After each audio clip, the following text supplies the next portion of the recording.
Right. Here we are, Flapping Fish, Volume 10, with Steph Macleod. How's it going? It's going well. Thank you so much for your time and agreeing to come on my little crazy thing here. No worries. Yeah. I'm not busy. You're not busy. You've not got any gigs or anything? No, not at the moment. Not at the moment. No. So just to introduce anyone who's not heard of Steph, I'm going to embarrass him now and say, Steph, you are one of my favorite artists, and I love the stuff you've written. I love the things you record, but also one of the things I like about you is just that you can actually play live, and what you see is what you get, but I love that sort of the skill that they've given you, the way that you play so effortlessly and you write from a really deep place. So just to embarrass you right at the beginning, just say what an amazing gift and talent you are. Well, thank you. I appreciate that, and it means a lot coming from yourself. I've been listening to music for years, so it's I think I've been singing your songs before we even met, years before we even met, and so that's a lovely thing to say. Thanks, Mum. You're not getting paid. You might as well be encouraged. I do appreciate that. So who am I? I am a singer, songwriter, and worship leader, and also an advocate for mental health recovery, and I've invested into those communities also for homelessness awareness and stuff like that. I usually travel around and just take the gospel into anywhere that'll have me, anywhere. Prisons, schools, homeless hostels, you name it, I've probably played there. Most of the time it's in a church, but it's changed these days to be more like festivals, and when I'm not doing the music side of thing, I'm meeting up with people in recovery or wanting to get into recovery, and just kind of sharing my experience through that journey in the hope that it might guide them through their journey. And I do a bit of charity work, and I'm also a father of 3 and a husband of 1, and thankfully and I'm from Scotland as well, so I'm on the east coast of Scotland, although my family's from the very, very northwest, and that is me in a nutshell. So Steph, where did you grow up? Where was your childhood? Musselburgh, which is about 7 miles east of Edinburgh. It's a wee fishing town, although they've not. I don't think they've done any fishing for some time. But there's a cracking ice cream parlour there, and there's So I grew up there. My dad's from the Western Isles, so I used to go up there every summer in the Easter and also in the October break and just spend weeks upon weeks with my grandparents on the croft up there, which was just magical. And but most of my childhood was in and around Musselburgh with my mum, dad, and my mum's side of the family, which it's about 20 miles from here, just up the coast. That's cool, man. So you grew up by the sea? Yeah, I love the water. Absolutely love it. My kids are. We just moved here from a place that didn't have any water. We were actually on a big hill, and my kids are absolutely fascinated with it. It's just amazing. There's actually a surf church nearby, which is so that there's a church plant which is a surf church, which is just amazing. So a bit cold surfing up there. We made a tough stuff. Not dying in the water. Well, it's a bit of goose fat, you'd be fine. A bit of lard, Marmite, whatever takes your fancy, Yeah, that's good. So I've actually I've got a little bit of Scottish blood because my uncle. So in fact, I think my cousin is watching this at the moment. But my uncle, he did a lot of digging into our family history, and there is a Mary Campbell who sort of married an Englishman. So they're my family, yeah, all from sort of County Durham and that side of the family. So pretty cool. I hear County Durham's quite nice. Beautiful, yeah. Is that not been on the news quite a bit? Yeah, it's a good place to go if you get ill. Only 250 miles away from here. So, but no, I've got a couple of friends from Durham. It's absolutely lovely, man. Yeah. Good one. And when did you get into music, man? Oh man, I've always been into music. I think my mum and dad's like told me like one of the earliest things I did was I was just glued to Top of the Pops or something like that, or what was the one with Jules Holland? Was it The Tube that my dad used to watch? Was that? And anything, I used to sit and just watch it, and my party trick was I could memorize the top 10 from like the age of 3 or something like that, and they were so impressed. My mum and dad aren't musical, but I was quite a high maintenance kid, so they got me this tiny wee Casio keyboard. No, actually, my mum brought me a kid's drum kit, which lasted about 4 days, and it got replaced by a Casio keyboard because they just couldn't put up with a racket. So there was we had a tiny little house, but it was so I just used to sit there and learn tunes off the TV. So it was things like the Hovis advert, and I think I learnt the theme tune to Hit Beverly Hills Cop one time, and all that kind of stuff. And then I did it all from here, and then I got taken for a piano lesson, and I really enjoyed it. And then I got tested for music at school, and I aced it, and the guitar teacher offered to teach me for free. So they So how old when you started playing guitar? About seven or 8, and that's really young, isn't it? Yeah, but I was obsessed with it, man. I had a lot of I was a high maintenance kid, and it just helped to focus my attentions, man. And it was good because I got to listen to music. Some of it was, questionable, and I think my dad disowned me once I bought a Bros album, but oh yeah, man. I mean, he just used to kind of sneak in with little records by Eric Clapton and Steely Dan and stuff like that, So it was, and always we had good music on in the car. So from then I was hooked, man, and it really helped with a lot of stuff as well. It helped. I spent quite a bit of time. I had a lot of time to play the guitar, so it was. I just loved it. Absolutely loved it. Yeah. I remember trying to play around that kind of age and just not being able to at all. Like it sort of came back to it when I was 12, and I could do it, but yeah. But my kids can do quite a lot musically just by, because it's all around, so they just pick up stuff and they don't sort of think, oh, I can't do it. They just get on with it. Yeah, pretty cool. My daughters are learning the piano, which is their fingers are too sore for the guitar at the moment. But one of them can play the guitar a little bit. My youngest daughter, she said it was too sore in her finger, so I put this little electric into open tuner and taught her how to play the slide. And she makes a racket, man. But man, she loves the noise. She loves the noise, man. So it's so it's great. It's cool, isn't it? Like, because I didn't grow up in a musical family either, but I think kids growing up in that, when there's instruments around, it's like they're already starting from a different,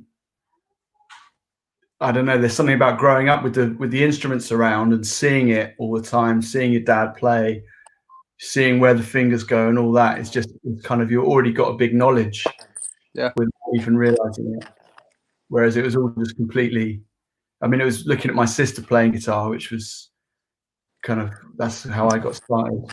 There's something about seeing it in the flesh, isn't it? That's like opens the door for you to play. it's mesmerizing, especially if you hear somebody that's good at it. You know, it's completely mesmerizing because, you know, our hands. I don't think they were. I mean, this could be debatable, but I heard somebody say once, you know, our hands weren't designed to play the guitar; they were designed to pick fruit off trees. You know what I mean? So it was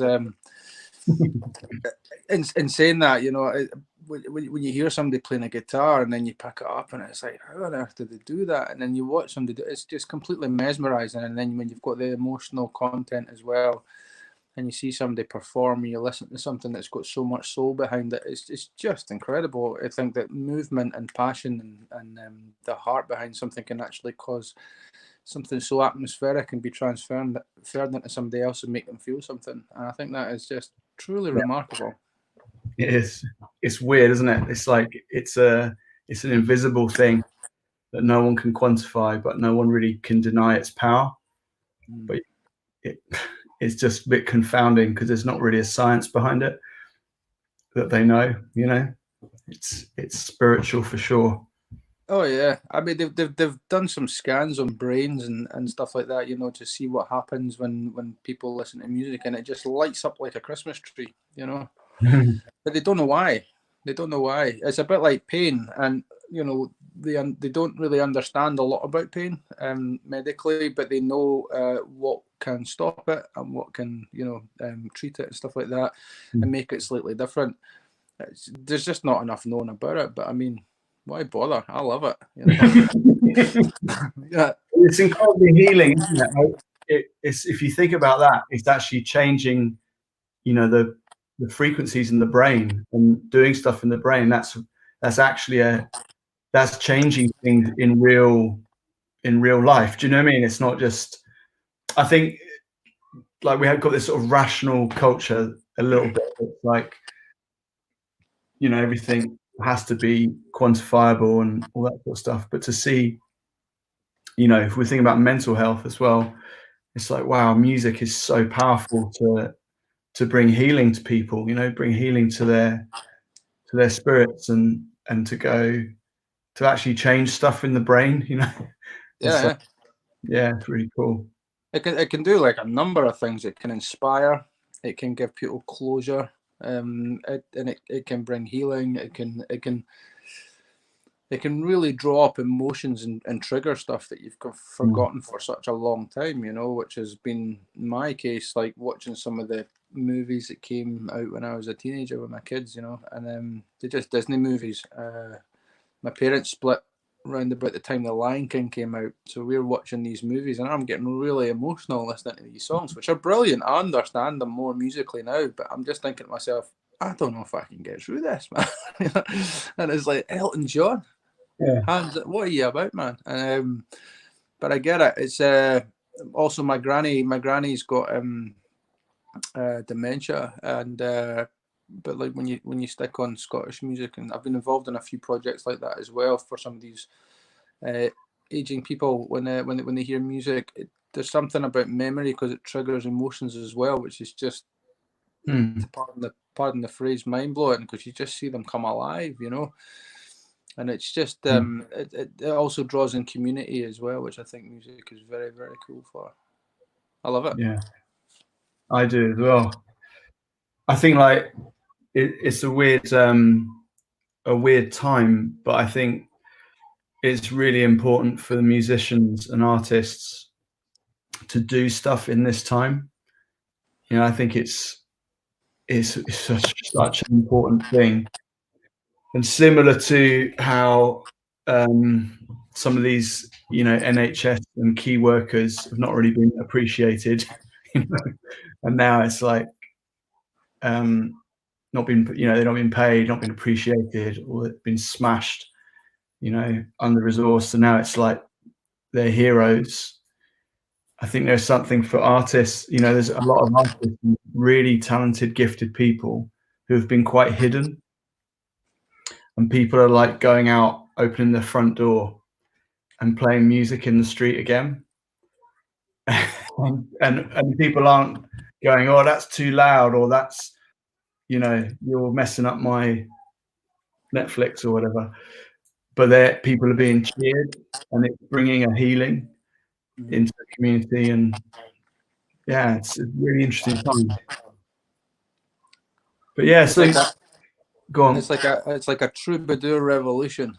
So we're Mm. getting there. We're going back to the yeah. So like we're going to be enjoying people playing on the streets a wee bit more, because you never know when you need a bit of relief in that respect. You know, it's Yeah. I think these guys are really brave. You know, these buskers and street musicians and bedroom guitarists and Yeah. bearing their soul for the world, man. You know, Yeah.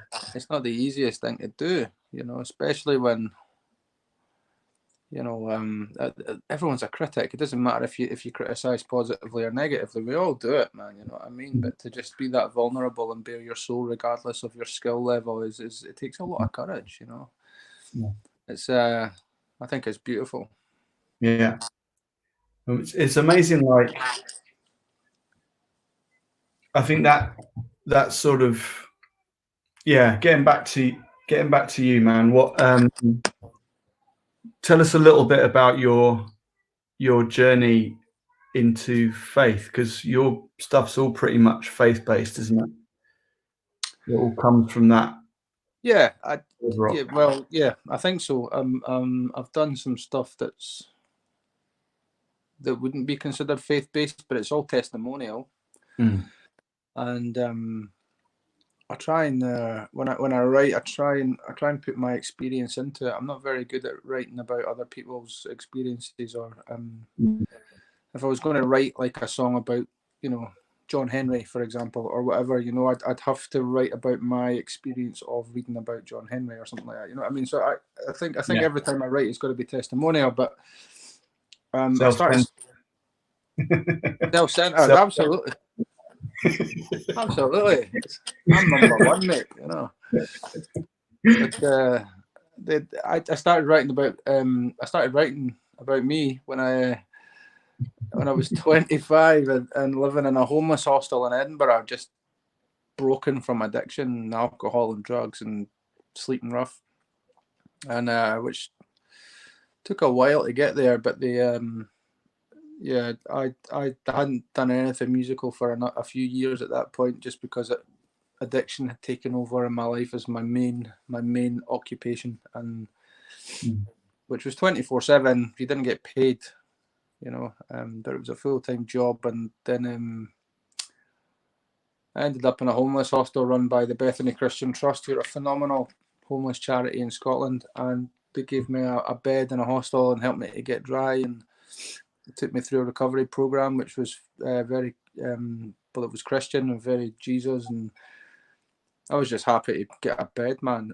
But they had a couple of guitars there which were held together by the strings. They weren't worth 50p, but if it's worth any more than a quid in a homeless hostel, man, it's going to end up in a cash converter, you know.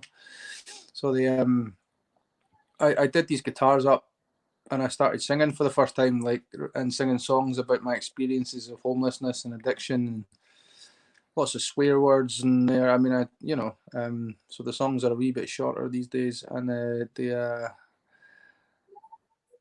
ended up coming to faith by going to dinner one night. I went for the 5-course dinner because I was curious. I'd never had a 5-course meal before, you know. It was lovely. It was really nice. It was free.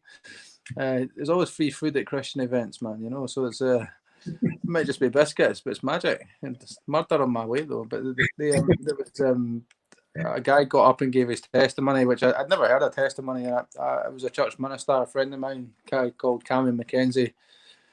He's a real rock and roller, man. You know, not in the musical sense, but he's a real deal. And he'd had a tough shift as well. So he'd been into crime as a youngster and addiction, and did some time. And I really related to his story. And then he just challenged me, really challenged. He wasn't talking to me directly, but man, I was challenged. And then I was invited, and I was inspired, and that's when I took a step of faith, and that's just led to everything changing. And from that moment onwards, Because when I prayed to Jesus and said, look, I want a life, a different life, a life worth living, a life that's not going to be like this anymore. And if that means following you, then I'm in, which was essentially my salvation prayer, because they were talking in language I'd never heard before. But that was my prayer, and I felt peace in my heart for the first time, I think, ever as an adult, which might not sound like a great deal, but when you've been anxious your whole life and full of fear and insecurities and dread and anger and all these things, what a relief, man. I mean, it's just an incredible relief, and I knew it was going to be all right. And from that day forward, I started looking outside of myself, which addiction is. It's a very inward entity. It's a very self-seeking, self-centered entity, a bit like my songs, but I started to know the next day I noticed people smiling at me for the first time. I was like 25 and can't remember a day before that people smiled at me. Just can't. I don't know if it's a mental thing, but and then I just noticed things like the weather wasn't grey and miserable when it was raining. It was beautifully silver and lilac, and everything was gleaming, and it was like going from like a 4-channel 1980s telly to 4K OLED, and I just wanted to go and tell people what I discovered. It's like suddenly I found hope for the first time in my life, and I just wanted to tell everybody, man. So I started writing about that stuff, and it took a long time to come out of the homeless hostel, about 8 months. But I started going to church and made some friends. Eventually met a girl that I fell in love with, and we got married, and fast forward, we're like 2.3 kids, and it's I gained a son when I got married as well, and got a wee ministry going, and I get to invest. I think the biggest thing that my walk with Jesus has taught me is how to see pain in others as well. So I didn't have any compassion before I became a Christian. I might say that I did, but it was always motivated and self-seeking. But now I just have a heart for others, and I want to see them have the same hope that I know is readily available for them. Yeah, it's amazing, isn't it?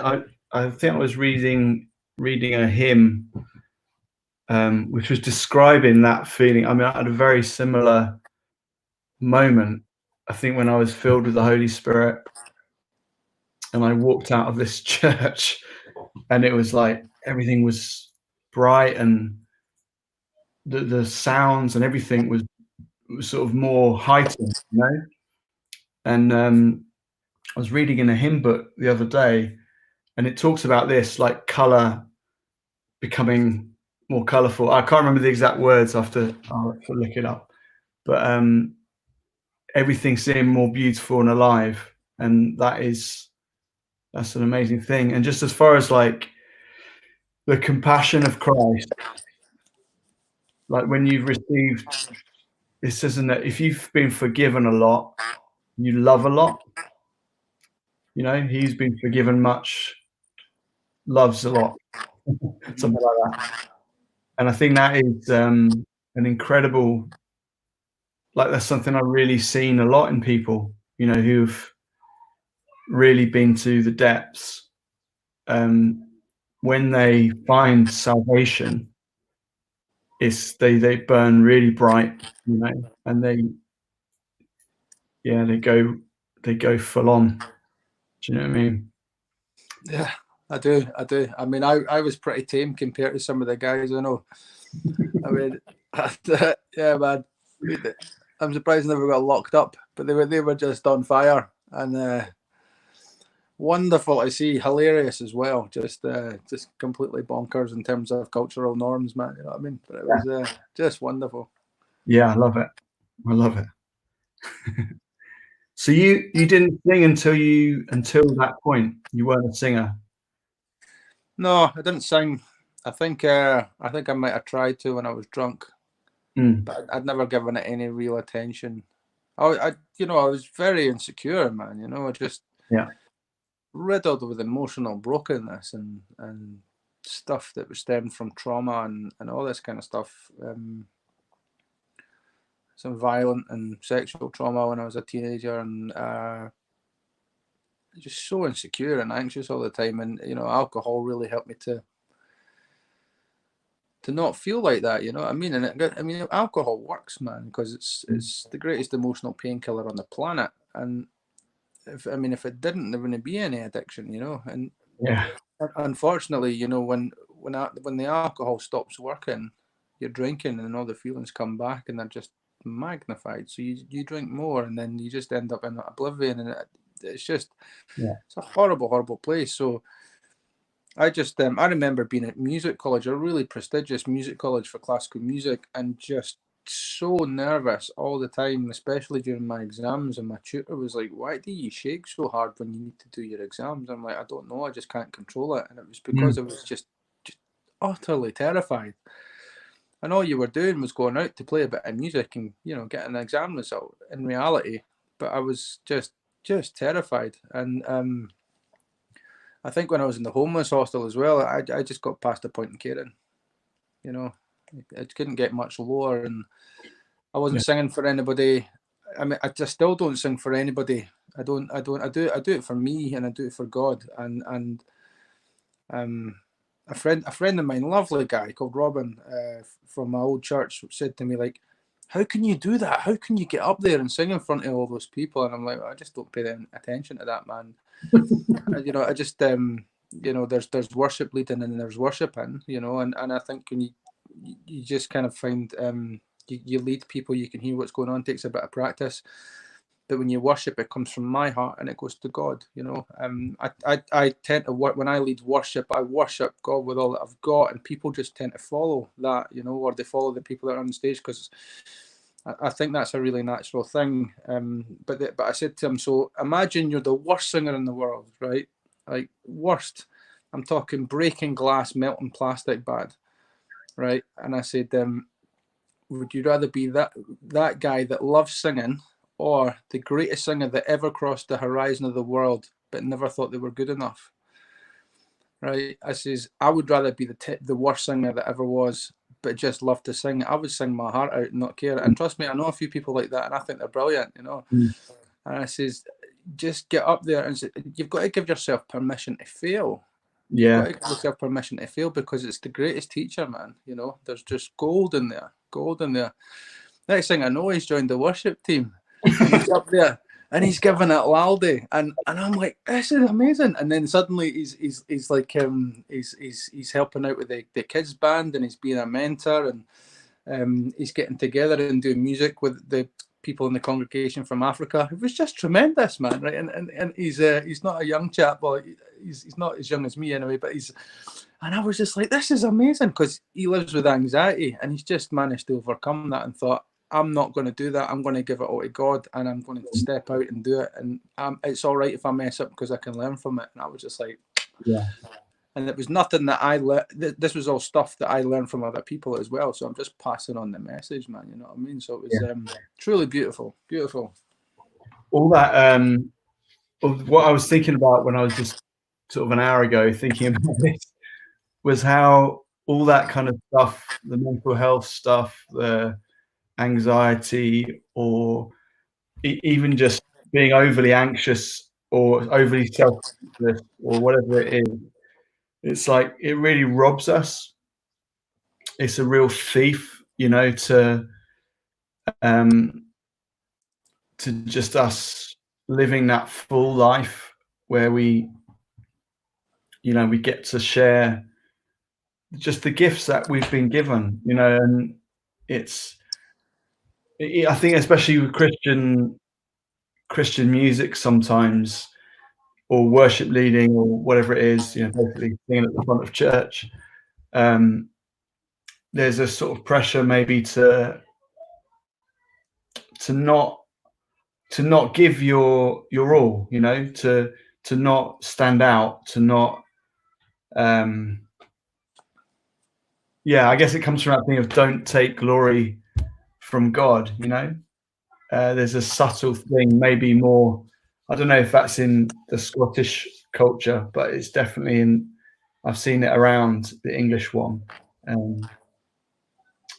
Yeah, I don't know, whatever. There's an interesting question from my mate Career just come up. which is, do you ever still find anxiety comes to attack you every now and again? And if you do, how do you deal with it? That's a good question. Yeah, I get anxious all the time. But I get anxious when I lead worship. I still get anxious that I'm making it like you were just talking about, that I'm making it all about me, I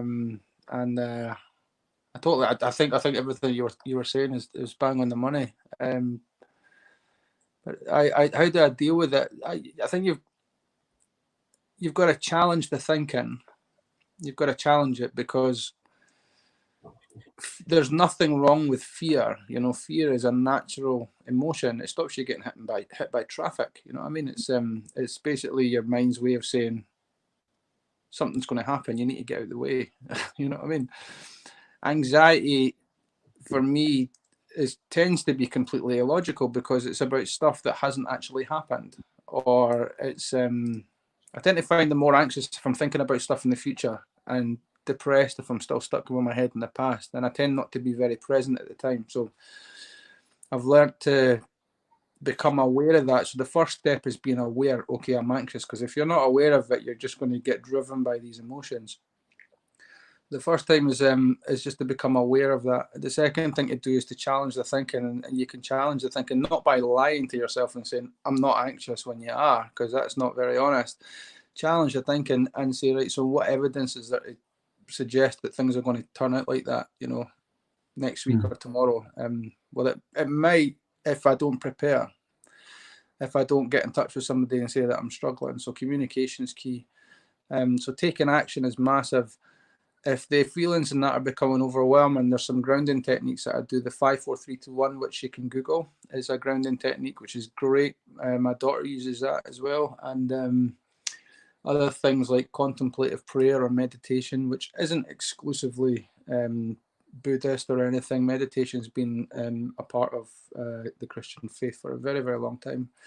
Yeah. And stuff like that. Also having a bit of a routine and doing something that's self-soothing, that's not going to make things worse. So using Ben and Jerry's as therapists doesn't work. They were my therapists for years, but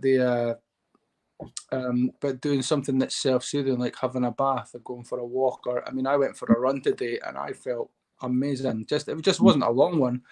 I'm not that fit, but just to get about that. Yeah, just up the road. But but my wife came back. She's like, "God, you look really calm." I'm like, "I can't talk." But so just finding practical solutions that would help you. They don't help everybody the same way, but find the ones that will work for you.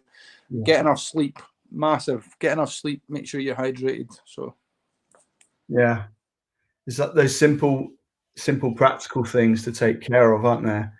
Yeah. Often musicians, artistic temperaments, we let all that stuff go quite easily. I can, if I'm on a creative thing in the studio, I can stay up really, really late, but then you've got to get up early with the kids, and then it's like you do that over a sustained period with lots of pressure added in. This weekend I found myself, I was like, I'm not all right. Speak to Veronica, I'm not really all right today. But I think I'm learning what to do now. So, like you say, bit of gardening for me, out in the garden, run, bit of Joe Wicks, whatever it is, hot bath, simple stuff. Try and worship as well. Like, it's quite strange for me having worship leading as part of my job, because but just worship not for an audience, not for or just play guitar. Like, I had a wonderful time. Just went into Dadgad and put a capo on in an unusual place, and I was just in heaven yesterday. It was so good for me, just to play the guitar, with no writing a song. I'm not. That's a good thing for me, That's what it's for. Yeah, man, that's a great practice to have. I didn't do that for a very, very long time, and I met a worship leader called Andrew Ehrenzeller, a lovely chap, and he basically said, when I wake up in the morning, I just sing for 30 minutes with my guitar. Yeah. It's like, I just do that. He says, it doesn't matter where I do it. He says, that's part of my routine. He says, it just sets me off for the rest of the day. It's almost like that's like his meditation, just to spend a bit of time with God, just sitting and singing worship songs, you know what I mean? And I was like, what a fantastic idea, you know. It's just brilliant. I mean, when something you love becomes your job, it's very difficult to see it as anything else other than that, you know what I mean? And sometimes it's just nice to sit and play a bit of music and try and hold back the editor side saying, oh, you could write a song with this, or you could do this and you could do that, and I'm just like, you want to just shut up now so I can just enjoy it. You know, it's like, I know it's just 2 chords, man, but sometimes I just like those triads. And you know what I mean? So I totally get you, man. I had a rough couple of days, and it was just like ruminating about the amount of work that's not getting done because everybody's in the house. It's a small house. Can't record, can't write because I've got to teach the kids. And I'm just, you know, but I'm doing it to myself. I'm doing it to myself, man, because it's about the narrative I tell myself, you know, like, and I didn't realize it until about 2 years ago that I have literally bullied myself for years without knowing it. So I would stand, I used to be a lot heavier, and I would stand in front of the mirror and say, you're nothing but a fat whatever, right? Nobody loves you. You'd be better off dead. Lots of stuff. And it's like, if I treated my wife like that, that's abuse. You know what I mean? If I treated somebody in the street like that, I could go to prison. And yet, still with work, I still speak to myself like a horrible boss. Like, you're not getting anything done. You're a failure. You know what I mean? It's like, you can't get creative.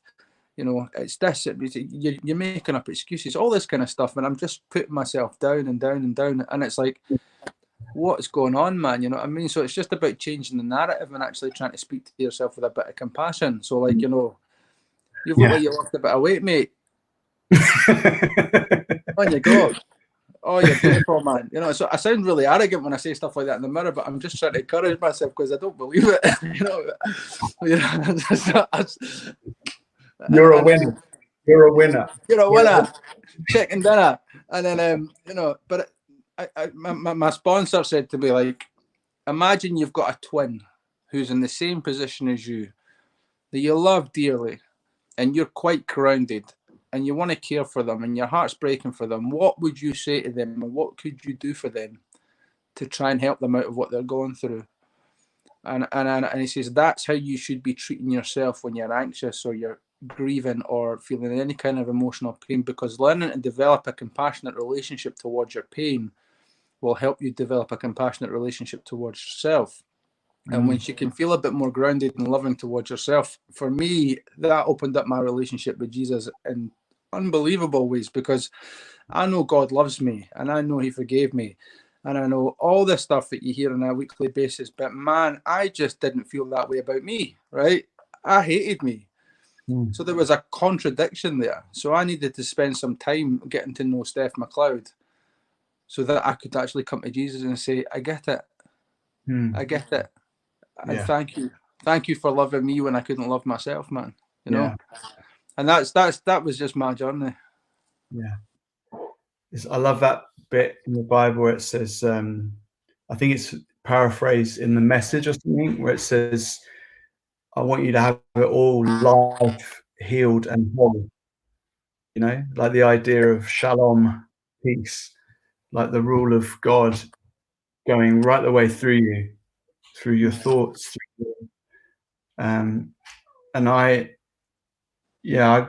walked with God, you know, since I was 19. I'm 45, but I think I've got to know him a lot better recently, really. And a lot of that has come through, you know, getting some good counseling, like sort of hitting a wall a few years back, maybe 5 years ago now, or a bit longer, and having to address stuff, you know, having to sort of go, I'm not coping. All is not well. Mm. But amazing, like, in a way, seeing God's mercy in those, and his faithfulness through it, that he really does. When you hit those walls, or when you hit those crazy times in life, he's still working in you. He's still working it out, even when we screw it up and all that sort of stuff. He's not finished. And this idea of, like, God has a covenant with you. He's got a covenant with you. It's an unbreakable thing. And my mate Josh was praying, I think, on Sunday, and he was saying, even when we're faithless, he's still faithful, because that's who he is. And yeah, that's my experience, man. It's like been all over the place, been in the depths. I totally get that. And I thank God I'm not in that place of hating myself anymore. I can sit with me, and be all right. So that's good, man. And it's good to hear that. I think it's good for people to know that reality, because you can be an incredible artist like yourself, writing these amazing songs about God. If you listen to Steph's album, Kingdom Come.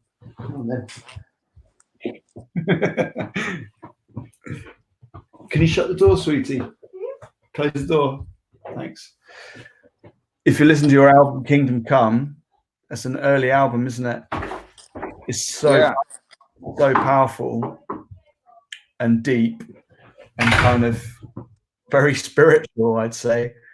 It's sort of very moving, orchestral, and all kinds of stuff going on there. And you can kind of listen to that, and you're listening to the gift and the story and the rawness, but there's still struggles in each of our lives, and sometimes people don't sort of put the two things together, that you can be completely broken still, but making amazing God-inspired music, but struggling with these normal things. Do you know what I mean?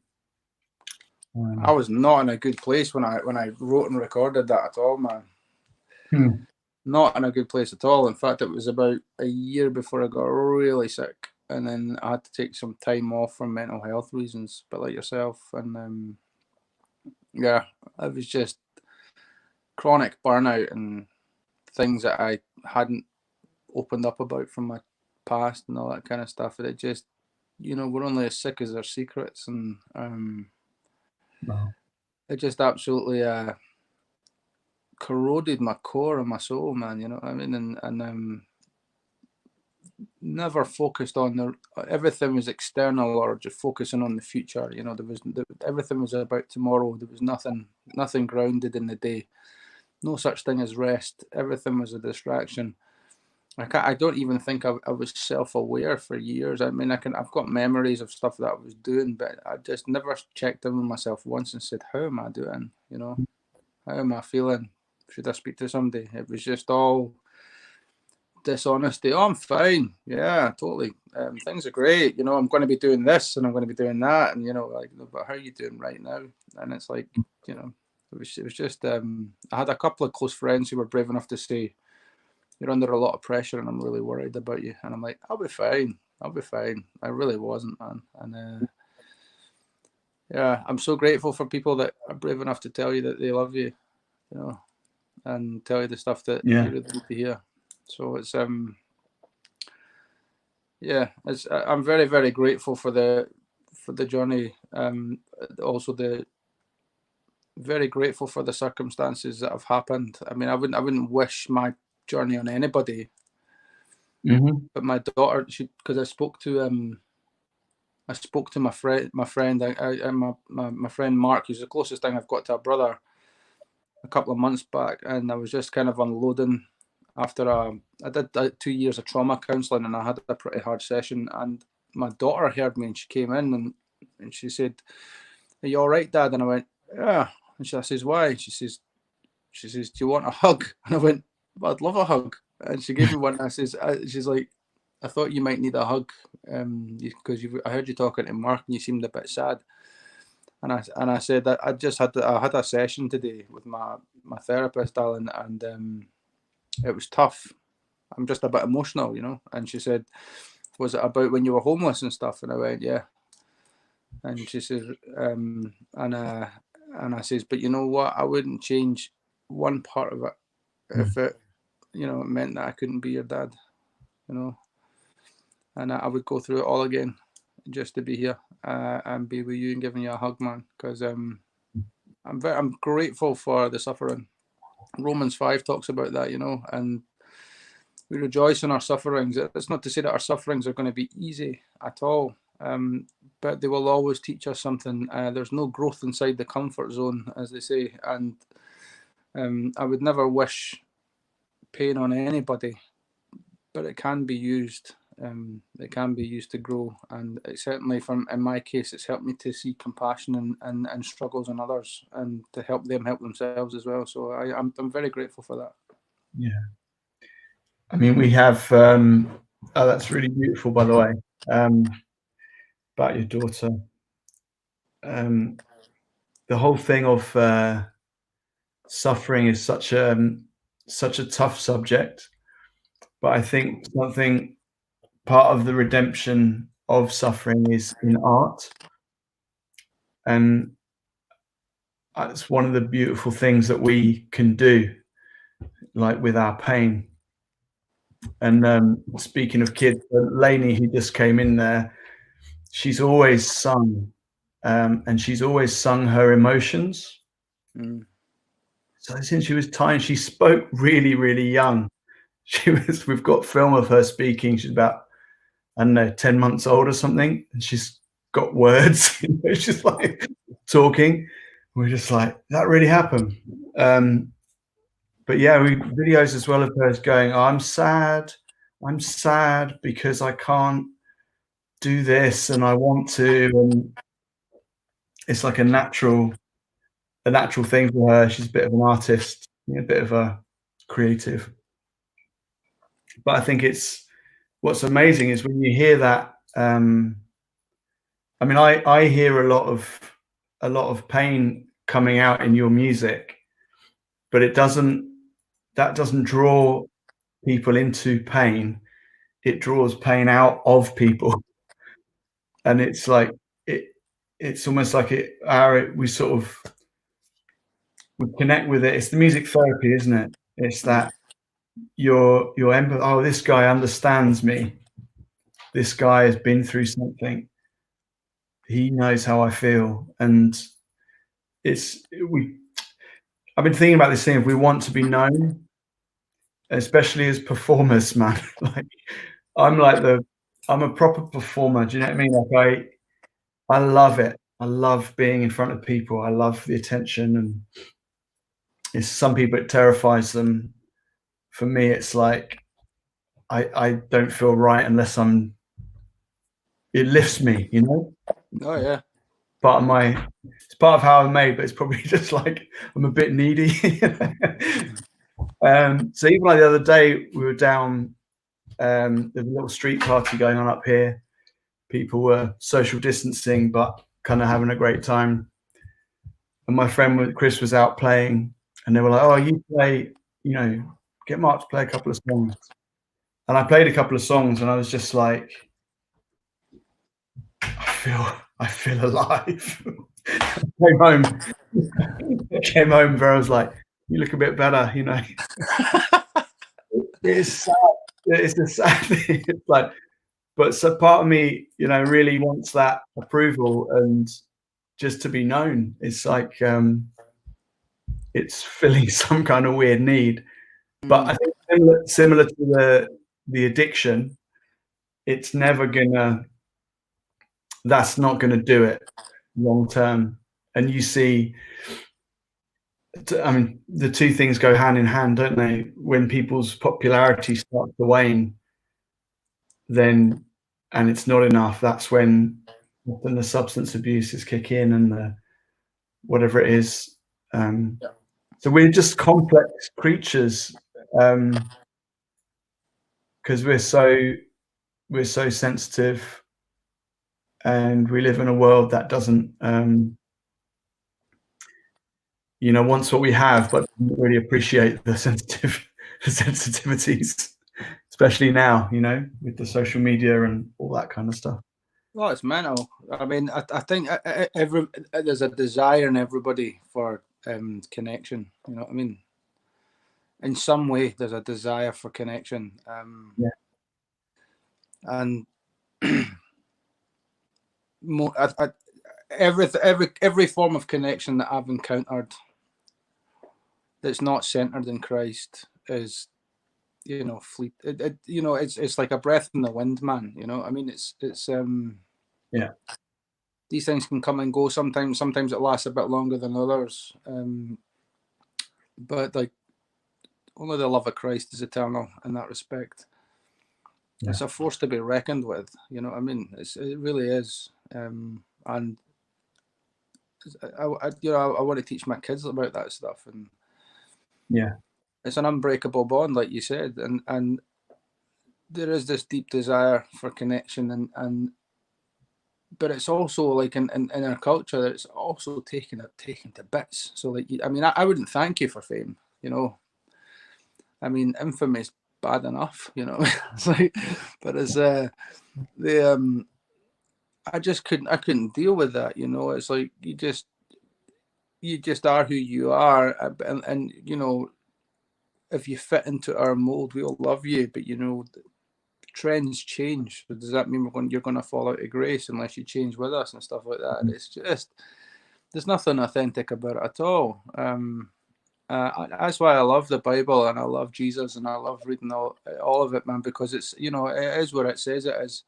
Yeah. And it is timeless, and it's this unbreakable bond. It's very, very clear, and there's no bones about it, and it's true. You know what I mean? So it's like, it has such a massive impact on people. When you start diluting it and rubbing it off against other things, that's when things get a bit rocky, but fundamentally the word of God and the love of Christ will always prevail. Doesn't matter what you throw at it, man. You know what I mean? It's a force to be reckoned with. Yeah, and I'm with you on that, man. Like, so what's your how do you read the Bible? Like, for other musicians and stuff watching, what's your kind of way? What's your daily walk? I do different things, man. I do have a wee devotional. It's I had the book, but it's just, I'm so lazy. I've got it in an app now. You know what I mean? So I read my utmost for his highest, which is just brilliant. And I'm not a great reader either. I will say that, or I tell myself I'm not a great reader. I'm actually pretty good at it. I also like the Spurgeon morning and evening devotionals. They're enough, man, because they also give you food for thought as well. My wife and I are just in that. Flowery writer, isn't he? He's quite. He's like. He sounds mental. Yeah. I love him. He sounds like my cup of tea, man. Sits in the pub and smokes a pipe and writes about Jesus, man. I wish I'd met him years ago, Yeah. But my wife and I have got this wee 3-year Bible study. It's quite an old book that I got off Amazon. Roger Carswell recommended it, and so we're going to sit and do that. But I do that. One thing that I have done is I've started highlighting stuff in the passages that I do, because it just makes me. I used to see other people doing that and thinking, what they're doing that for? But I'm doing that, and it's actually sitting in, and it's giving me time to reflect on what I've just read, and then I'll just walk around, and it tends to pop up every day, and it takes less than 5 minutes to read that every day. I do pray every morning, not very long, but I just give the day to God. It's part of my 12-step program. I take prayer for granted for years. I'm a Christian, so I don't need to pray, and then so I'll get on my knees beside the bed and just give the day to God. Sometimes it's just a serenity prayer, but I try and make that a habit every day, because at least then I've committed it to God. Yeah. And then I will review the day at the end of the day as well, and just see where I had I did good things, where I didn't do so good. If I had any emotions that I should maybe address and go and speak to somebody, and then I will finish with a little prayer. Very often I pray with my wife for other people, and that's my. I like to watch Calvary Chapel sermons on YouTube from time to time. I also like reading Wikipedia about these old hymn writers. Fascinating guys, fascinating cats. I mean, it's Wikipedia, so it might all be nonsense, but they sound like rock stars to me, man. You know what I mean? So, but these guys are phenomenal. Just really, really interesting. I also like to read hymns, and sometimes I'll just sit down and open the Psalms and just sing them with my guitar. And I think that really helps me to engage emotionally, because I struggle with that sometimes. But again, music really helps with that. So that's, don't get me wrong, I've not got my head in a book 24 hours a day. It's just little bits and bobs here and there. I think writing songs as well is very edifying spiritually, you know what I mean? Especially when you're looking at Bible verses and way to so picking a theme and then searching it and finding out what other verses are. I think it's all just gold dust, man, and it's really, really, really inspiring. But you know, you're also in the face of Netflix and PlayStation and kids and beach walks, and I mean, I baked bread today, which is delicious, so I just so you're up against it, but be kind to yourself, and just, if you start the day with like 5 minutes of scripture and put it beside your bed, so it's the first thing that you see. You know, if you're going to pick up your phone, put the app on the first thing that you'll see, and then just click it. And instead of wasting half an hour on Instagram, you know, you've spent 30 minutes engaging in the scriptures, and you will feel great, because that's a victory. You'll actually wake up and going, I'm a winner today. I've done something that I'm really going to benefit from. And then go and have your coffee. And if you want to go on Instagram, do it after you've done something. You know, nothing wrong with it, really. Just that's what I do. So I don't know if it's right. I don't know if it's right either. Well, I think we find what works. Yeah. But the main thing is just, it's similar to the mental health stuff we're talking about, isn't it? You know, you've got to learn how you're going to do this thing, how you're going to eat well, you know, like spiritually eat well, not just fast food, you know, but like how you're going to exercise, what's going to stretch you, what's going to push you, what's going to challenge you. I think like that idea of connection, you know, the true connection. It's like, yeah, we're Christians, blah, blah, blah, we believe this, but there's got to be those moments where your heart is soft towards the Holy Spirit. And it's very easy to, for me, I find it, you know, very easy to sort of stray from that. And then there's those moments when you come back almost. But I think it's like any relationship, isn't it? You can be in the house with your family. Like, I don't really feel like I've connected with my family properly today yet. We've been doing this, doing that. You know, now I'm doing this. And it's a good reminder that I'm going to need to go and make sure we connect. Do you know what I mean? Like, not just in the same place, because God's always around. But yeah, I mean, great advice as far as just getting on your knees. I think that's so powerful. And I know, like, times in my life when I've been probably in a bit of a mess as a Christian, I've still been able to do that, you know, at the end of the day, and just I'm on my knees, Lord. And I love, you know, if anybody sort of watching or listening who's in that place,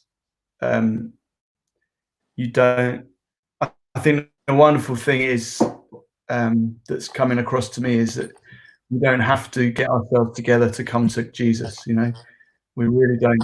And there's never a point when you need to reach a certain standard. It's just, you can always come. And I love that parable of the publican, where he compares the Pharisee and the publican.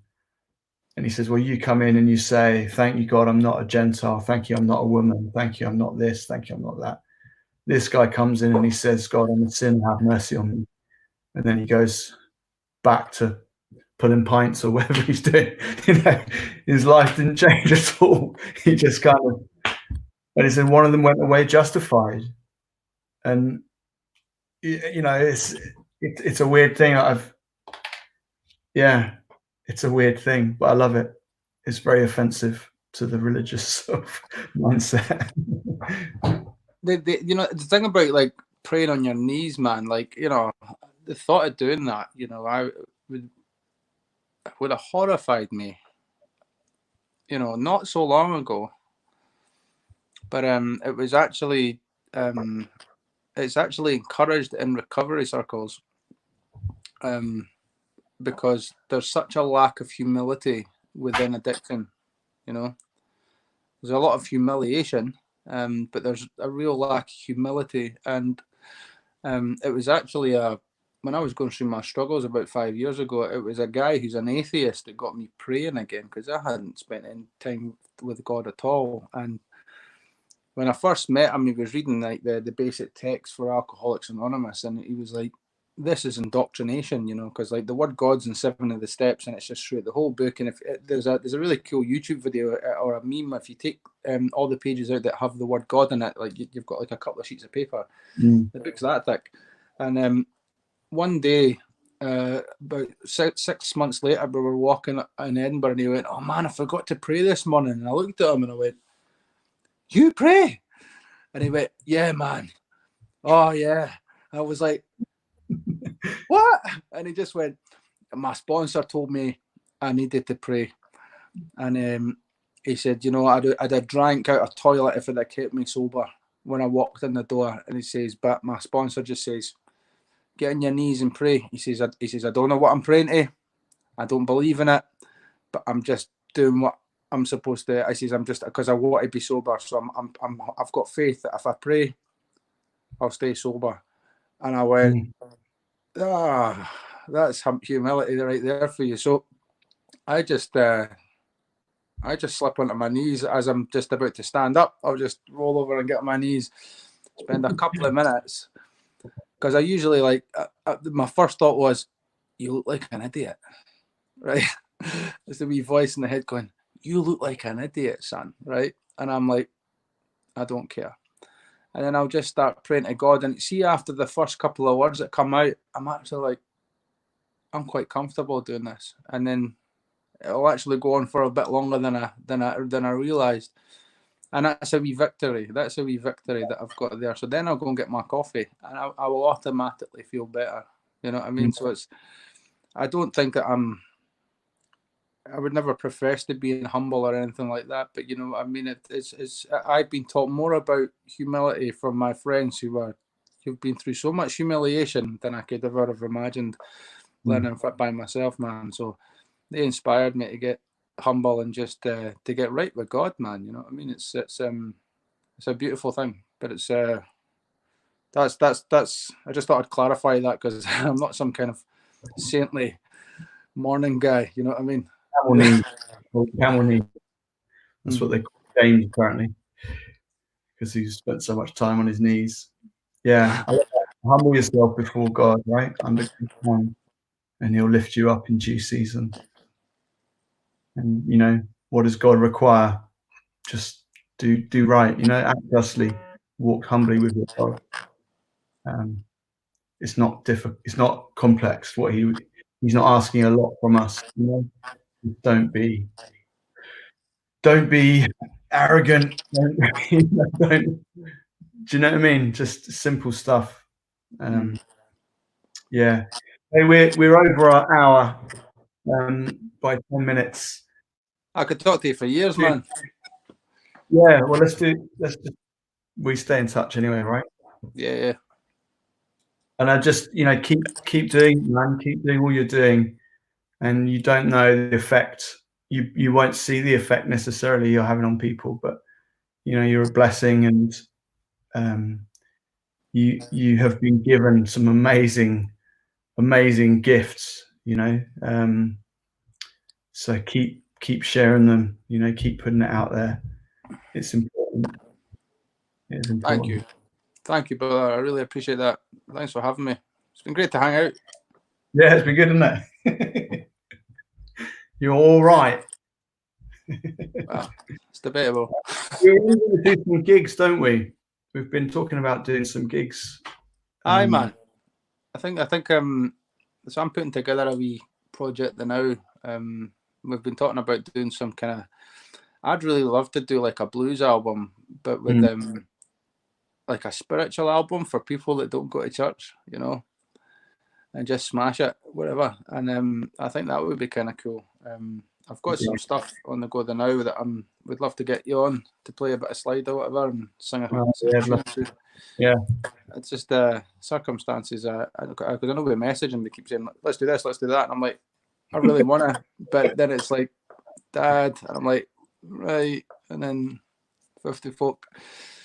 But we will get there, man. We will get there. I'll come down and I'll bring my family and hi. We'll do that. So yeah, let's just get on with it when the world opens. When the world opens up again. All right, bro. I'm going to stop this and then we can. Oh, still going. Oh, come on. End the broadcast. There we go.